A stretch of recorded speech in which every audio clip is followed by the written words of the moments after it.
pengetahuan kita akan firman Tuhan dan memperdalam iman kita. Kita buka Alkitab kita dari Injil Yohanes pasal 14 ayat 24 sampai ayat yang ke-26.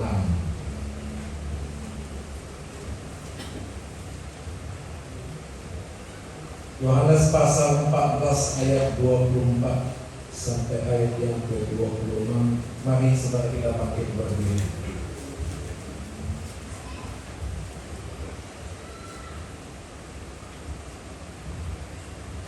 Saya mulai dari ayat 24. Siapa saja yang tidak mengasihi aku, ia tidak menuruti firman-Ku. Firman yang kamu dengar itu bukanlah dari aku, melainkan dari Bapa yang mengutus aku. Semuanya itu kukatakan kepadamu, selagi aku berada bersama-sama dengan kamu. Namun penolong, yaitu Roh Kudus, yang akan diutus oleh Bapa dalam namaku, Dialah yang akan mengajarkan segala sesuatu kepadamu dan mengingatkan kamu akan semua yang telah kukatakan kepadamu. Sampai di sini pembacaan firman Tuhan, dan berbahagia adalah setiap orang yang mau mendengar firman Tuhan dan melakukannya. Ini ucapan daripada Tuhan Yesus Kristus selagi Ia masih di dunia. Semua yang dikerjakan Tuhan sesuai dengan rancangan daripada Bapa di sorga. Kapan Dia hadir ke dunia, berapa lama Dia bertugas, apa tugas-tugasnya, pesan-pesannya. Dan kalau sudah selesai, Dia harus kembali ke kotanya, yaitu di sorga, ke tahtanya, ke kediamannya yang kekal. Dia berkata kepada murid-muridnya tentang mengasihi. Siapa saja yang tidak mengasihi aku. Jadi orang yang tidak mengasihi Tuhan adalah orang yang tidak menuruti firman Tuhan. Jadi setiap kali kita tidak melakukan firman Tuhan, kita sedang tidak mengasihi Tuhan, tidak sedang mengasihi Yesus Kristus. Dikatakan siapa yang tidak mengasihi aku, ia tidak menuruti firman-Ku. Ada kataku, yaitu ucapan daripada Tuhan Yesus. Jadi Tuhan Yesus memiliki kata-kata atau firman, tapi Dia dijelaskan selanjutnya, firman yang kamu dengar itu bukanlah dari aku. Padahal tadi Tuhan Yesus yang mengucapkan. Ini menunjukkan kesatuan antara Bapa dan Putra itu bersinergi. Satu isi hati, satu buah pikiran, satu pesan.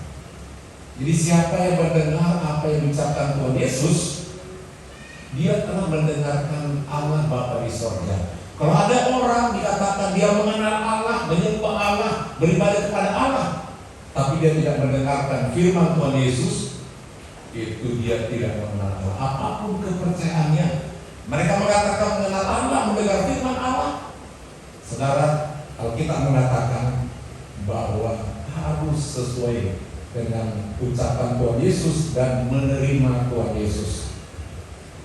Firman yang kamu dengar itu bukanlah dari aku, melainkan dari Bapa yang mengutus aku. Itu sebabnya setiap ucapan Tuhan Yesus, apakah itu menyenangkan atau tidak, itu selaras dengan ucapan Bapa di sorga. Ayat 25, semuanya itu kukatakan kepadamu selagi aku berada bersama-sama kamu. Jadi kesempatan perjalanan itu kesempatan untuk bisa berbicara, ya, bertanya apa saja kepada Tuhan Yesus itu terbatas. Sama dengan kita, kesempatan untuk hidup, kesempatan untuk beribadah, kesempatan untuk berdoa dibatasi. Misalnya pada 10 malam ini, setelah hari Minggu, hari Senin malam tidak ada kita di sini doa. Semuanya ada dibatasi oleh waktu. Itu sebabnya kita perlu menggunakan waktu sebaik-baiknya. Sebab kesempatan untuk mendapat kemurahan dari Tuhan tidak selalu datang 2 kali. Kesempatan untuk Tuhan mau menjawab doa tidak selalu datang 2 kali. Mungkin itu sudah katakan, kalau engkau kemarin berdoa sama aku sudah jawab. Tapi sekarang aku sedang tidak mau mendengarmu. Karena ketika aku menunggumu, engkau tidak datang. Kira-kira demikian. Di saudara, kesempatan tidak selalu, rezeki tidak selalu datang 2 kali. Sesuatu kita perlu mendengar suara Tuhan. Kadang-kadang bahwa Tuhan sudah jawab doa, tapi kita waktu itu tidak mau mengakui bahwa itu jawaban doa, sehingga lewatlah kesempatan itu. Selanjutnya dikatakan dalam ayat 26, namun artinya kesempatan buat aku berbicara terbatas, ada waktunya nanti. Tetapi ada jalan keluar walaupun aku tidak ada. Namun penolong yaitu Roh Kudus yang akan diutus oleh Bapa dalam namaku, tetap ada kesatuan. Jadi Roh Kudus diutus oleh Bapa di surga dalam nama Yesus. Artinya harus Yesus sudah selesaikan tugasnya di bumi, beritakan firman, disalibkan, mati, dikuburkan, bangkit, naik ke surga, selesai semua tugas penebusan penyelamatan. Nama itu sudah tertera namanya, maka baru datang Roh Kudus. Sebelumnya Roh Kudus datang hanya untuk nabi, rasul, untuk tugas-tugas tertentu, saudara. Nah, kenapa disebutnya penolong? Untuk bisa kita ingat bahwa Yesus datang ke dunia penyelamat, penolong, penyembuh. Selesai tugasnya, dikirimnya lagi penolong yang lain, penyelamat yang lain, penyembuh yang lain. Itu Roh Kudus. Disebut dengan kata awal adalah penolong. Namun penolong. Jadi kalau kita tidak mau dipenuhi Roh Kudus, rugi. Karena dia sangat besar jasanya. Tujuannya untuk menolong. Saya orang sangat menyepelekan dia. Hanya diucapkan dengan kata-kata aku percaya kepada Roh Kudus. Hanya sekedar itu. Dan tidak diberdayakan.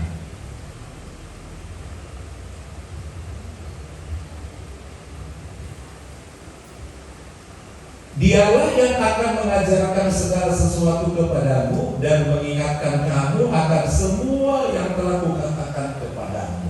Itu tugas daripada Roh Kudus, mengajarkan segala sesuatu. Apa saja dia sanggup mengajarkan segala sesuatu. Semua firman yang pernah diberitakan oleh Yesus kepada murid-murid pada waktu itu, dalam konteks ini adalah Yesus sudah berbicara kepada murid-murid.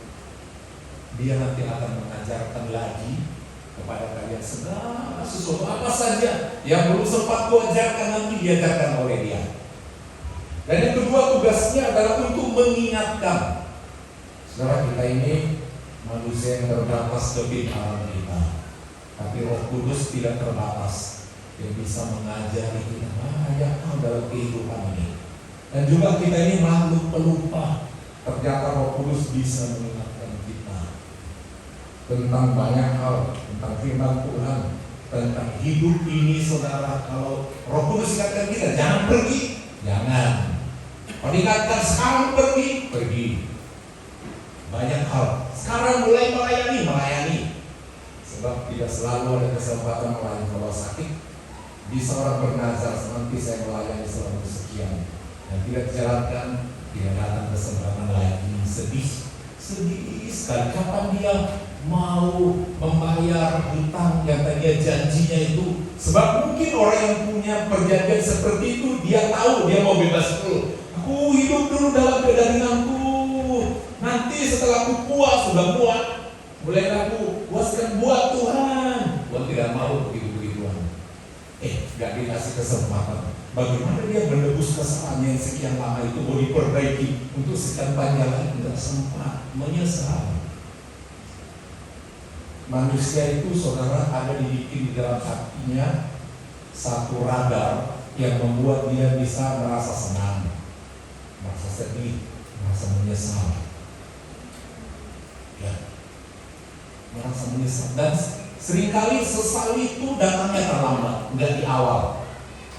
Udah terlanjur, udah nggak bisa lagi diulang, baru namanya salah. Anak muda, kesempatan pilihan yang sungguh-sungguh belajar. Kalau udah tua, kalau di orang tua masih ada pakai, udah nggak ada orang tua, kalau nggak kerja, orang tua sakit-sakit, belum tentu kalian sanggup kerja sambil kuliah, belum tentu. Jangan pakai masa muda seperti tidak 2 kali datang kesempatan. Melayani juga demikian, kesempatan melayani untuk mengumpulkan pahala-pahala, dan tidak selalu ada kesempatan. Mari kita mengumpulkan pahala. Kemarin kita sudah dengar firman Tuhan tentang pentingnya pahala itu, Pak ya.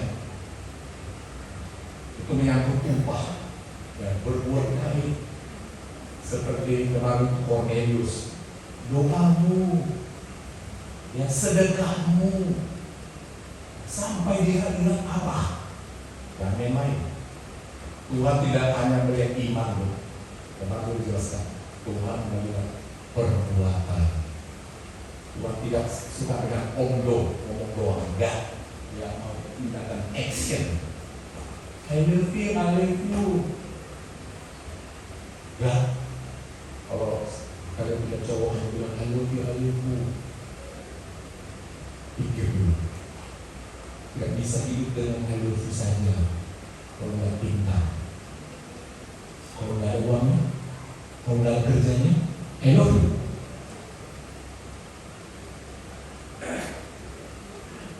Simpan dulu I love you.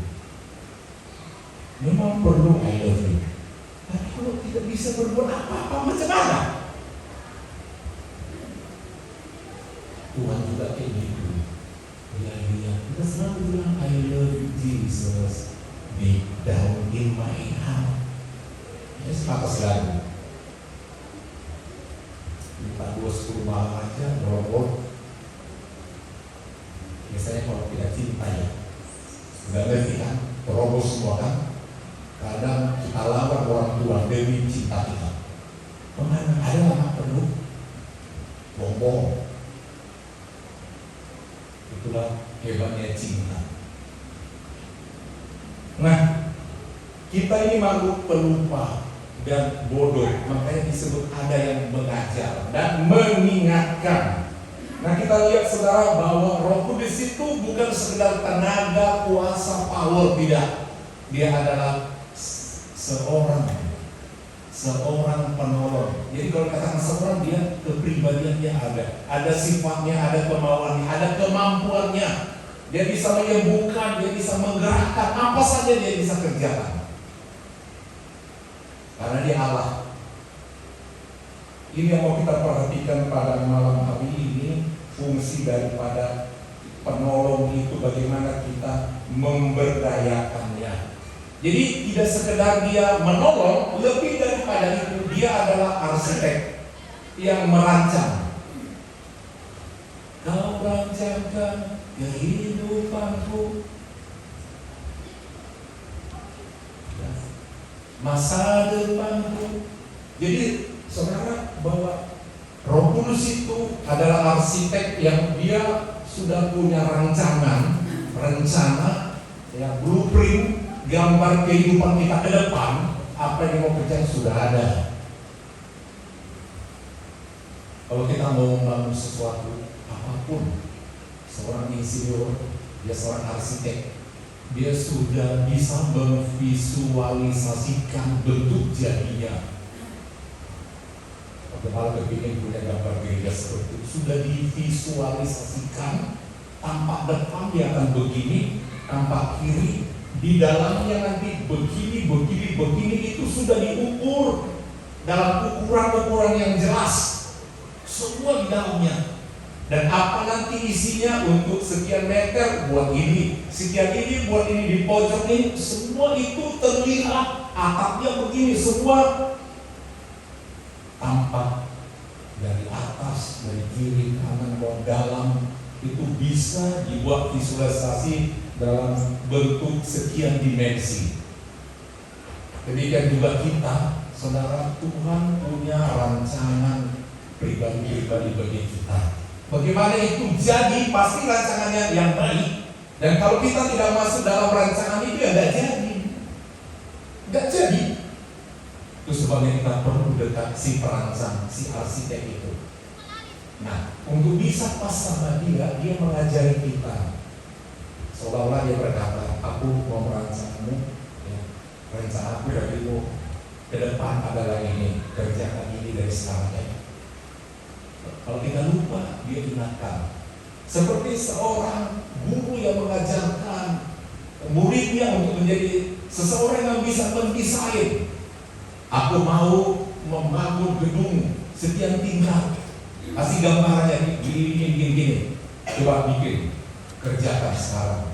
Mulai dari fondasi, dia kerja. Demikianlah pekerjaan daripada Roh Kudus itu. Roma 8 ayat 26-27 dikatakan demikian. Roma 8 ayat 26-27. Demikian juga Roh membantu kita dalam kelemahan kita, sebab kita tidak tahu bagaimana sebenarnya harus berdoa, tetapi Roh sendiri menyampaikan permohonan kepada Allah dengan keluhan-keluhan yang tidak terucapkan. Kalau kita ada persoalan, seringkali kita susun daftar doa. Sudah sistematis. Kadang-kadang doa itu statis, itu tetap. Dan doa itu kadang-kadang kabur, tidak spesifik. Misalnya, tidak spesifik, sembuhkan sakitnya. Sakit apa? Dan yang mana? Selalu kabur.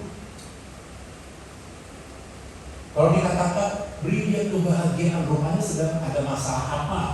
Masalah itu mesti dijelaskan. Oh, dia sedang demikian. Tuhan angkat. Nah, kalau kita membangun sesuatu mesti jelas.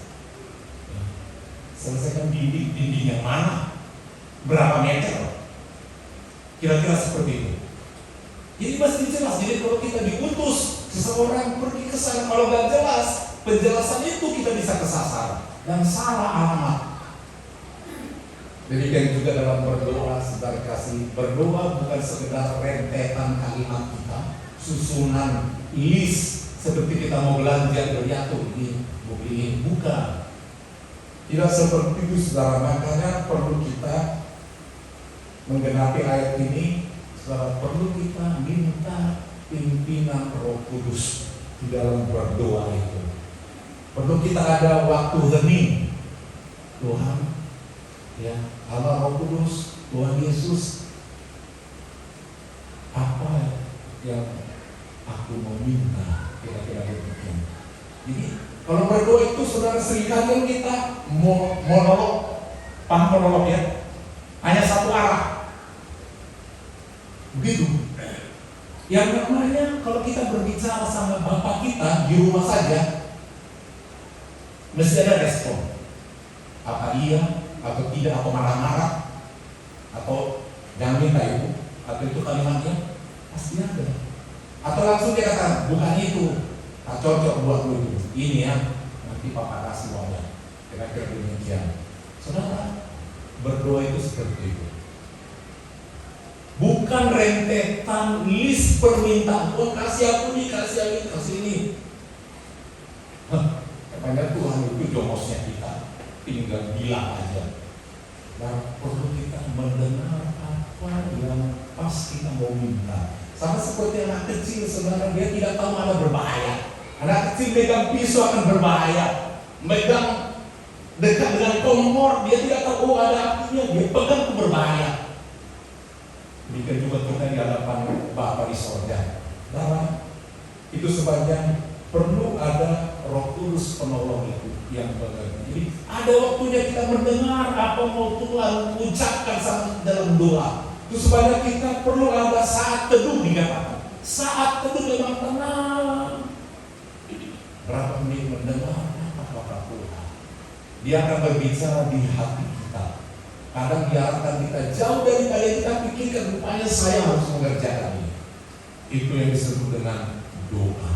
Jadi saudara tidak langsung datang. Karena kita sedang memuji menyembah Tuhan, baru kita dengar suara Tuhan di hati kita. Apa yang kita mau doakan? Terus sebenarnya perlu ada saat tenang. Karena dimulai dengan pujian penyembahan, baru berbicara. Ini yang perlu diminta. Itu yang disebutkan dengan kalimat kita tidak tahu. Demikian juga Roh membantu kita dalam kelemahan kita.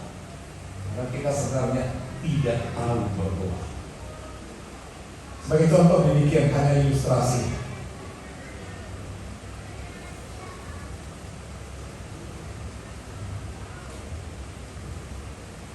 Seorang ibu datang kepada pendetanya. Pendeta, tolong doakan suamiku. Ya, suamiku akhir-akhir ini tidak bisa dimengerti, banyak masalah yang dia perbuat.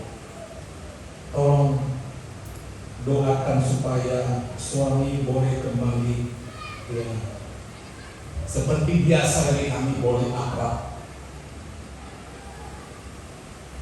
Itu permintaannya kepada sang hamba Tuhan itu. Si pendeta bilang, berdoa ibu. Tapi semakin dia berdoa, semakin marah-marah suaminya. Dan akhirnya si pendeta berdoa dulu, minta kepada Tuhan petunjuk. Apa sebenarnya masalah? Ini soal bertanya kepada Roh Kudus. Akhirnya entah bagaimana di hatinya ada suara Tuhan yang mengatakan, katakan kepada suami dia itu, doakan suaminya supaya perutnya Tuhan sembuhkan. Berbeda kan? Padahal tadi mereka tidak harmonis. Tapi setelah hamba Tuhan itu berdoa, apa sebenarnya masalahnya? Tuhan katakan, suruh dia mendoakan pencernaan suaminya. Supaya dia berdoa.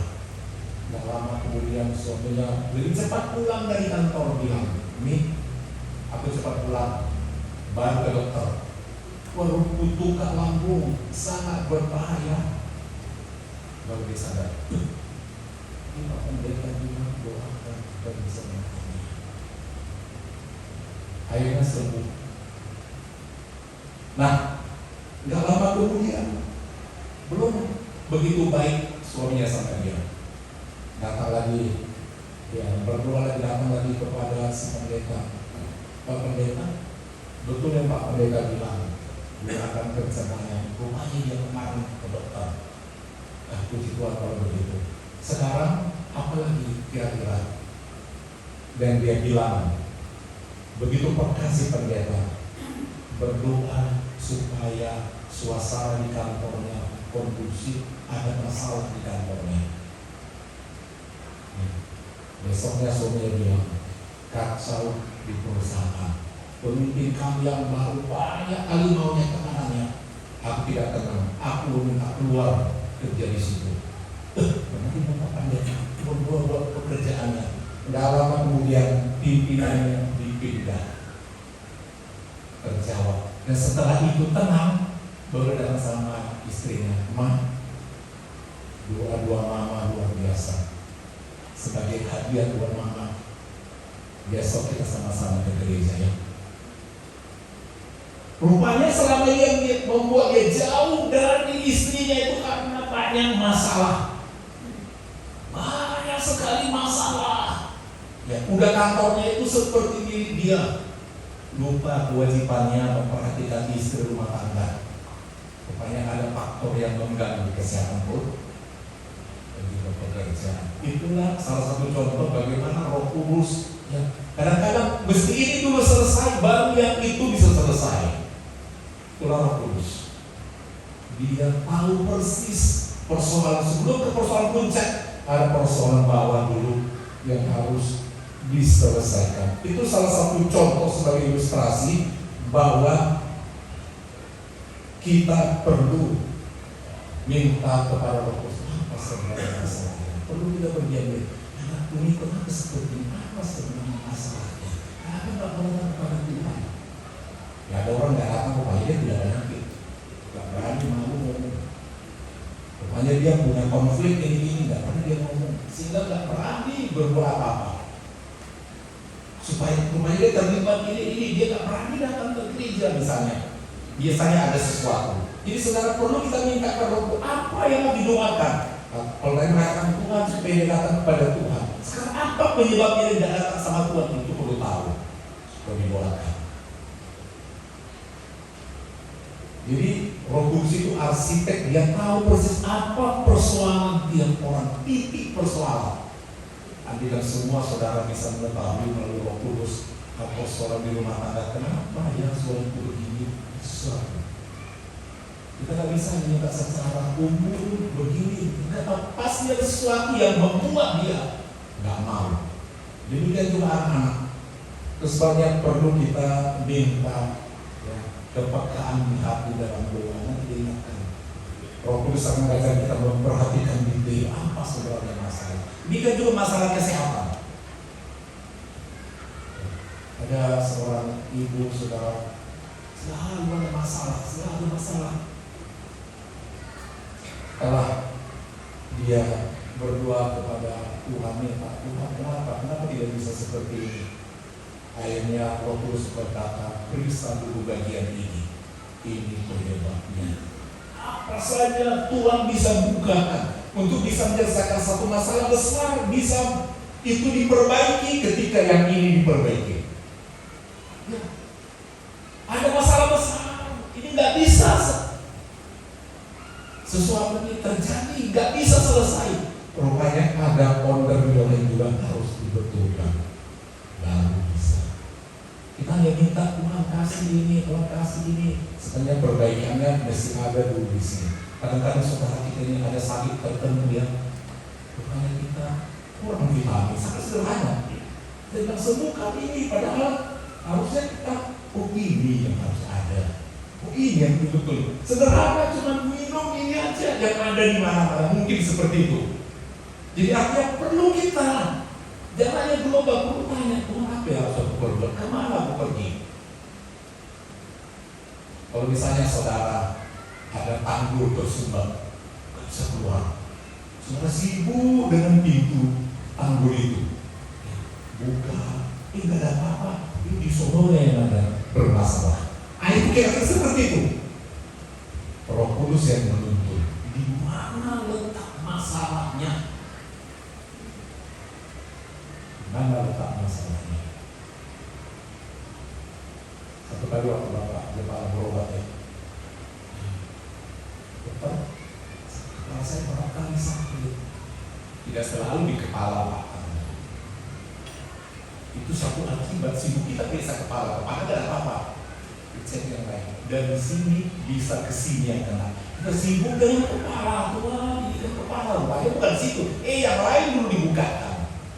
Begitu. Amin. Kita bilang, ini sakit kepala, padahal itu sakit kepala itu hanya gejala, bukan penyakit. Kalau kita kena hujan, sakit kepala. Kalau kita dimarahi guru, sakit kepala. Kalau tanggal tua, udah menginjak dia sakit kepala. Nah, bukan sakit kepala yang menyebabkan, yang tadi itu penyebabnya. Kira-kira begitu. Kadang-kadang kita dalam doa kita seperti mintalah Roh Kudus untuk bisa menolong kita. Ya. Roh Kudus dia tahu target yang utama. Tanpa Roh Kudus itu gambar seperti ini.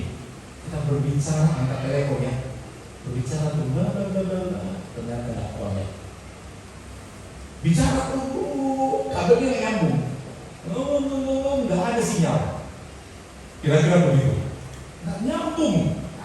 Banyak berdoa juga perlu kita berkata, Tuhan apa yang harus aku minta? Tentang si anak saya. Apa sebenarnya yang perlu aku minta Roh Kudus supaya dia ini. Jadi artinya benar-benar bekerja Roh Kudus itu sebagai pengajar, mengajari kita begini-begini. Dan dia mengingatkan apa yang kita harus lakukan. Mari terjadi.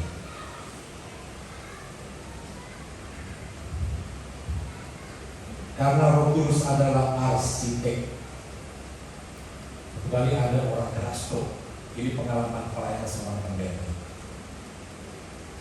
Datang kepada di bawah, yang dijemput Bapak Pendeta, kayak saya kena stroke, tidak bisa jalan. Tangannya juga belum mulai sebelah sisi ini. Tolong Pak Pendeta doakan. Pendeta berdoa dulu kira-kira. Kira-kira harus diminta apa yang dikerjakan. Minta. Dan waktu dia berdoa itu Roh Kudus berkata kepadanya, nanti sampai di sana jangan bilang berjalan dalam nama Yesus, jangan. Roh Kudus bilang sampai di sana nanti suruh latih jari-jari kakinya dari mulai kelingking. Aneh kan? Latihan konsentrasi dan untuk bisa konsentrasi dari otaknya bisa gerakan kelingking. Begitulah konsentrasi, coba digerakkan dari kelingking ke jari selanjutnya. Perlahan terus latih kata si pendeta itu. Perlahan-lahan satu-satu makin pulih beratnya. Enggak langsung semua, dibutuhkan latihan. Akhirnya bisa karena ikut arahan tadi. Jadi kadang-kadang proses itu perlu butuh waktu. Amin, Ibu. Ya satu-satu coba. Loh, udah coba lagi yang lain dan selanjutnya. Begitulah pernah lama-lama bisa tegak berdiri, lama-lama mulai. Tidak langsung karena orang kita ini rumit, saudara memang. Kalau kata latih dulu dari itu, latih dan jadi. Itu hanya contoh saudara bahwa seringkali seperti itu. Ya, karena tubuh kita ini pun berhubungan satu dengan yang lain. Ini semua connect semua saudara. Connect semua. Satu sakit, semua jadi sakit. Jempol kaki kita sakit, semua kita jadi bisa berjalan. Nyut-nyutan semua, kepala pun jadi sakit karena sakit jempol. Sebabnya saudara, mari datang kepada Tuhan. Selain saudara minta sesuatu, minta bimbingan Tuhan. Amin Bapak Ibu. Bimbingan tentang apapun supaya saudara tepat yang saudara minta. Ya. Sampai rumah kita kalau misalnya bocor dari sini, sibuk kita nempel di sini. Selesai. Ini pelakunya udah bolong, tertutup. Selesai. Enggak. Rupanya di sana yang bocor atapnya. Coba turun kemarin kayak gitu. Sibuk kita. Yang sana dibetulin. Amin.